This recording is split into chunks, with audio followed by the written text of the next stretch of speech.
수고하셨습니다. 이렇게 인사할까요? 네. 네, 감사합니다. 예, 오늘은 2024년 마지막 주일입니다. 마지막 주일이라서 어떤 말씀을 여러분과 함께 나눌까라고 고민하며 있다가 저희가 매주 새벽, 매일 새벽에 호세아와 아모스 말씀을 하나님께서 2024년 마지막 시간을 보내는 그 시간 우리에게 주셨습니다. 그래서 아모스 말씀을 가지고 함께 여러분과 하나님의 말씀을 살펴보았으면 좋겠습니다. 오늘 본문은 북이스라엘이라는 나라의 전성기에 기록된 아모스 선지자의 말씀입니다. 여러분, 이 시기에 북이스라엘은 경제적으로 매우 풍요로웠고 종교적으로도 매우 활발한 그 시기였습니다. 절기와 제사들이 지켜졌고 하나님께 드리는 찬양 소리가 끊이지 않았습니다. 그런데 하나님께서는 아모스 선지자를 통해서 이렇게 말씀하십니다. 화 있을진저 여호와의 날을 사모하는 자여 그날은 어둠이요 빛이 아니라. 여러분, 이스라엘에게 여호와의 날은 원래 풍요와 축복의 날이었습니다. 그런데 하나님께서 지금 이스라엘에게 말하고 있는 여호와의 날은 곧 심판의 날이라고 말씀하고 계신 것이죠. 왜 이렇게 다를까요? 오늘 본문을 통해 그 이유를 한번 살펴보았으면 좋겠습니다. 첫 번째로 우리가 살펴볼 것은 착각 속에 빠져있는 이스라엘의 모습입니다. 여러분, 아까도 이야기했듯이 북이스라엘은 여호와의 날을 기대했습니다. 왜냐하면 그날은 하나님께서 임재하시는 날이고 하나님께서 임재하시면 그동안 내가 가졌던 모든 억울함들이 풀어지고 나의 모든 대적들을 심판하시고 그로 인해서 나에게 평화와 축복이 임하는 날이라고 생각했기 때문입니다. 그래서 모든 이스라엘 사람들은 여호와의 날을 기대했던 것이죠. 그런데 서론에서 읽었던 18절의 말씀처럼 이런 여호와의 날이 이스라엘에게 복이 아니라 화가 될 것이라고 말하고 있습니다. 그리고 그날은 어둠이 될 것이고 빛이 아니라고 말하고 있습니다. 그리고 여러분 19절에 보면 마치 사람이 사자를 피하다가 곰을 만나거나 혹은 집에 들어가서 손을 벽에 대었다가 뱀에게 물림 같도다라고 말하면서 그 여호와의 날이 이스라엘에게는 치명적으로 위험한 날이 될 것이라고 말씀하고 계시는 것이죠. 여러분, 왜 이렇게 되었을까요? 왜 여호와의 날이 북이스라엘에게 이렇게 심판의 날, 위험한 날이 되었을까요? 그것은 이스라엘 사람들이 하나님의 말씀을 오해하여서 자신들이 하나님 앞에서 악인임에도 불구하고 의인으로 착각하고 있었기 때문입니다. 여러분, 이스라엘이 기대한 여호와의 날은 자신의 욕망을 이루는 날이었습니다. 이것이 악인의 전형적인 특징이죠. 그래서 그들은 번영과 축복을 더 누릴 날이라고 생각했던 것입니다. 그러나 정작 그렇게 하나님의 말씀을 오해하며 있으니까 정작 자신의 모습을 면밀히 보지 못했다라는 겁니다. 그들은 하나님 앞에서 악인이었음에도 불구하고 의인으로 착각하고 자신들이 하나님의 대적이 되어 있음을 깨닫지 못했다라는 것입니다.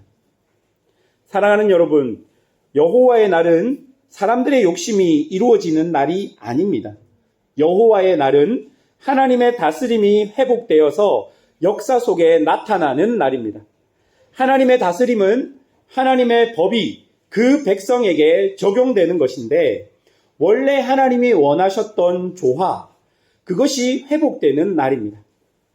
제약된 세상 속에서 왜곡된 것들이 정상적으로 돌아오는 그 날일 것입니다.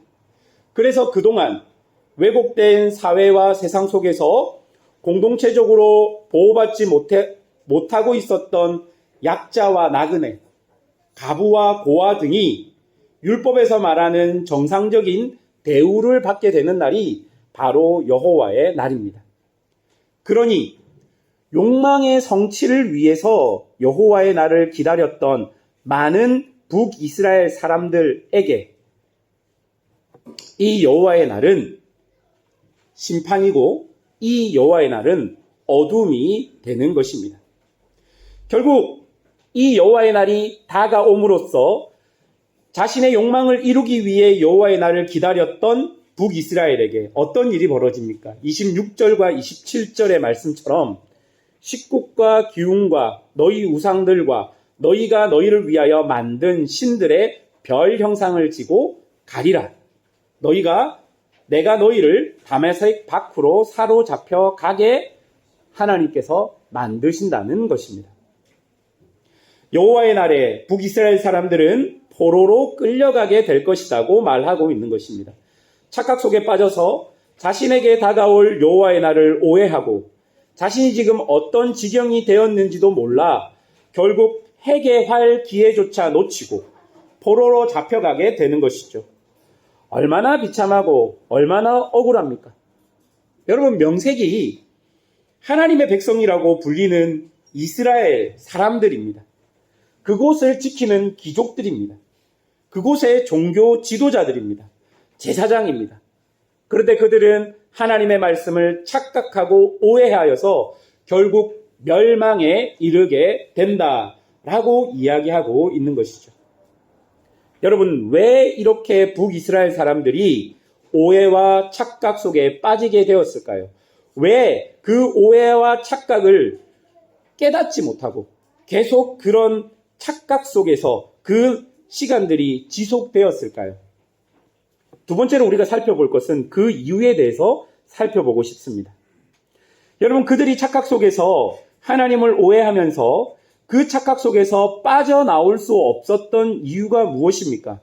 그들이 절기를 지켰고, 그들이 예배를 드렸고, 그들에게 성회가 열렸고, 번제와 소제와 화목제가 하나님께 드려졌고, 그때마다 비파로 하나님을 찬양했기 때문입니다. 여러분, 지금 아모스는요, 이스라엘이 죄를 짓고 이스라엘 예배가 타락되었고 하나님께서 심판하시겠다고 지속적으로 북이스라엘 사람들에게 예언하고 있습니다. 그런데 이 북이스라엘 사람들은 그 예언이 들리지 않습니다. 그 이유가 무엇입니까? 현실과 예언이 서로 맞지 않기 때문입니다. 여러분, 이스라엘 사람들의 생각은 이랬습니다. 자신들이 죄를 지었습니다. 그리고 예배를 드리지 않았습니다. 예배가 타락했습니다. 그러면 북이스라엘 사람들 생각에는 하나님께서 징계하셔서 나라 경제가 무너지든지 아니면 외세가 침략해서 우리나라가 힘들어야 하는데 지금 북이스라엘은 어떤 상태입니까? 전성기예요. 너무 풍족한 겁니다. 너무 평안하게 그들이 살고 있는 것이죠. 그러니까 아모스가 아무리 예언해도 어떻게 반응합니까? 이게 무슨 하나님의 심판이야. 우리 먹고 살기 좋은데. 이게 무슨 하나님의 심판이야. 우리 지금 예배 잘 드리고 있는데. 봐봐, 하나님 복 주셔서 우리가 지금 전성기를 누리고 있는 게 아닐까. 이건 하나님의 심판이 아니라 하나님의 축복이 이스라엘에 가득 차 있는 모습이야 라고 그들이 생각했던 것입니다. 여러분, 지금 북이스라엘의 상태가 보이십니까? 자신의 상황이 좋으니 자신들의 제된 모습, 자신들의 거짓된 모습을 직면하고 있지 못하고 있는 것입니다. 자신들이 원하는 것이 이루어지니까 자신들의 제약된 모습을 보지 못하고 있는 것이죠. 자신의 삶이 거짓되고 타락되었습니다. 그 안에 각종 죄들이 득실거리고 있는데도 내가 원하는 것이 이루어지고 지금 내가 예배를 드리고 있고 내 뜻이 이루어지는 것이 마치 하나님이 내가 잘해서 내 뜻을 이루어 주는 것처럼 보이기 때문에 착각 속에서 계속 죄 속으로 깊숙이 들어가고 있는 것입니다. 도저히 멈추지 않는 자동차를 타고 가속하는 것과 마찬가지로 그들은 지금 멸망을 향해 달려가고 있는 것입니다. 그래서 하나님께서 이렇게 말씀하십니다. 21절, 23절 보십시오. 내가 너희 절기들을 미워하여 멸시하며 너희 성회들을 기뻐하지 아니하나니 너희가 내게 번제나 소제를 드릴지라도 내가 받지 아니할 것이요 너희의 살찐 희생의 화목제도 내가 돌아보지 아니하리라.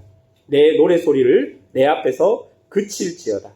내 핏바 소리도 내가 듣지 아니하리라. 하나님 분명히 이야기하십니다. 지금 드리는 모든 종교적인 행위에 관련된 것은 하나님 자신과 상관없는 것이라고 분명히 이야기하고 있는 것입니다. 절기 때마다 모이는 성회도 지금 이스라엘은 절기의 축제 속에서 하나님을 기뻐하는 성회를 개최했다고 생각하지만 하나님 당신은 스스로가 나는 그 예배와 성회와는 전혀 관련 없다, 상관없다라고 말하고 있는 것입니다. 매 아침마다 성전에서 제사장들이 하나님께 드리는 번제, 기본적으로 드리는 제사마저도 하나님은 나하고 상관없는 것이다 라고 말씀하시면서 그 제사를 받지 않겠다라고 이야기합니다. 핏바라는 악기로 아무리 은혜로운 찬양을 불러도 그 노래는 나와 상관없다라고 이야기하고 있는 것입니다. 그럼에도 불구하고 타락한 북이스라엘은 지금 자신들이 드리는 이 모든 종교적 행위, 예배가 정상적이라고 생각하고 있었던 것입니다. 여러분, 이것은 예배의 형식과 예배의 정성이 부족하다고 하나님께서 이야기하는 것이 아닙니다. 무엇을 이야기하는 것입니까?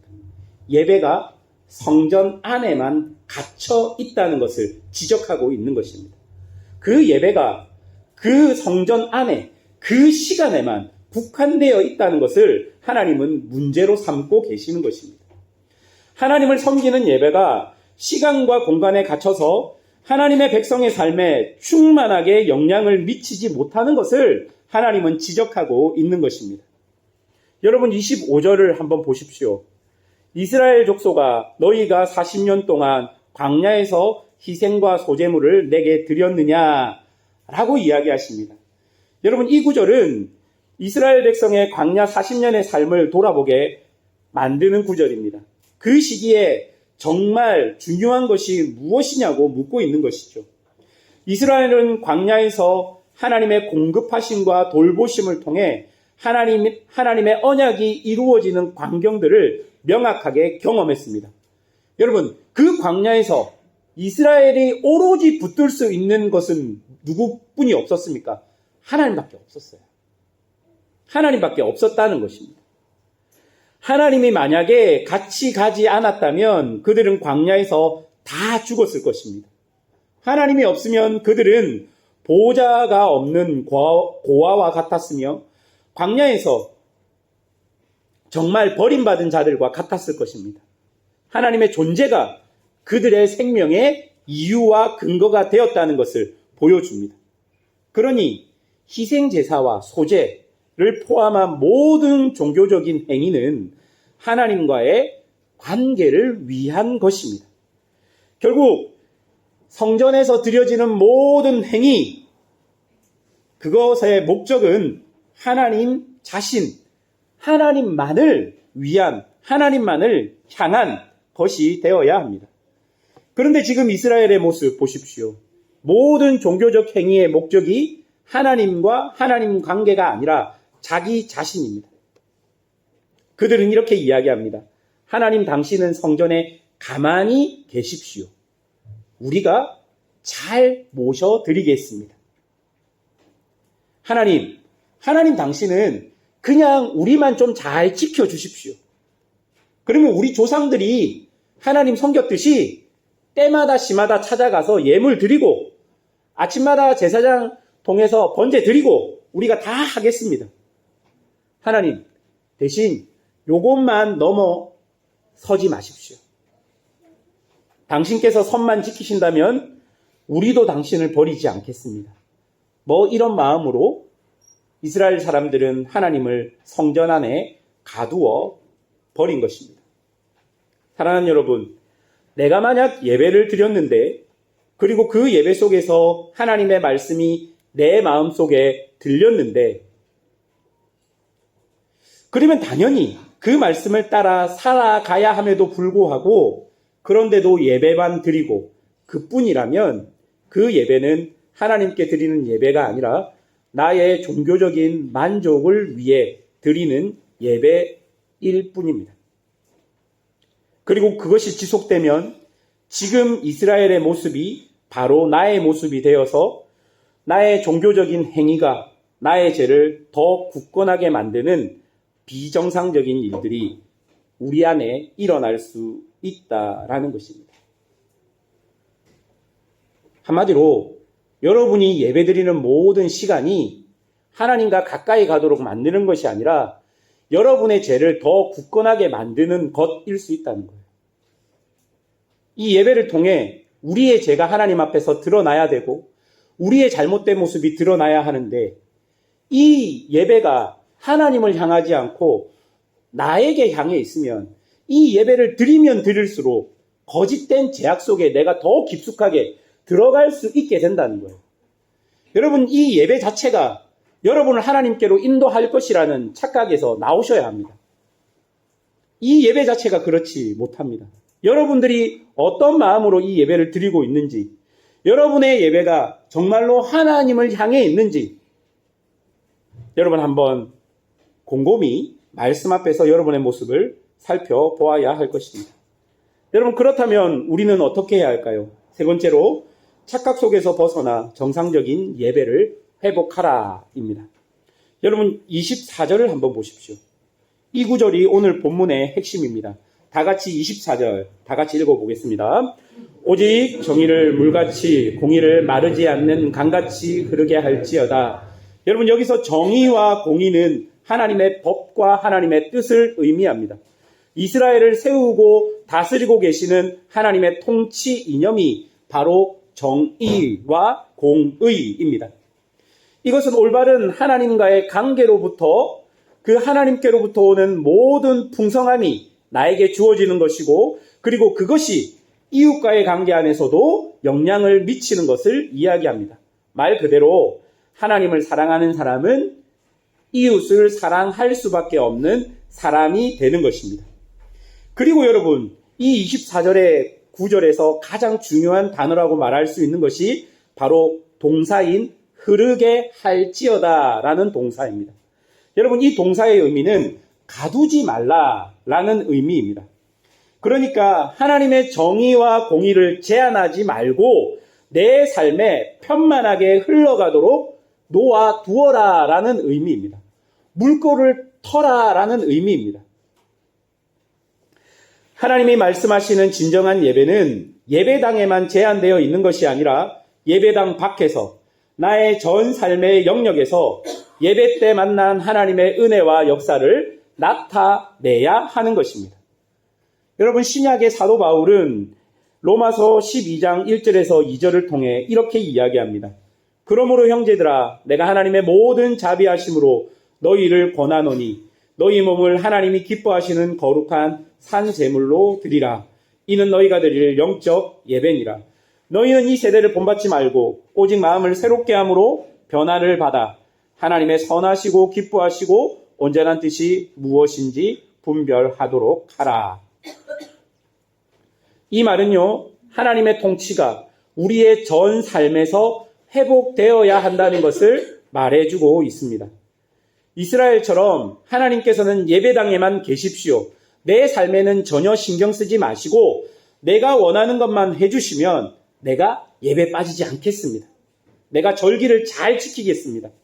내가 해야 할 봉사와 목들을 다 하겠습니다. 라고 생각한다면 우리도 착각 속에서 하나님을 오해하고 있는 것입니다.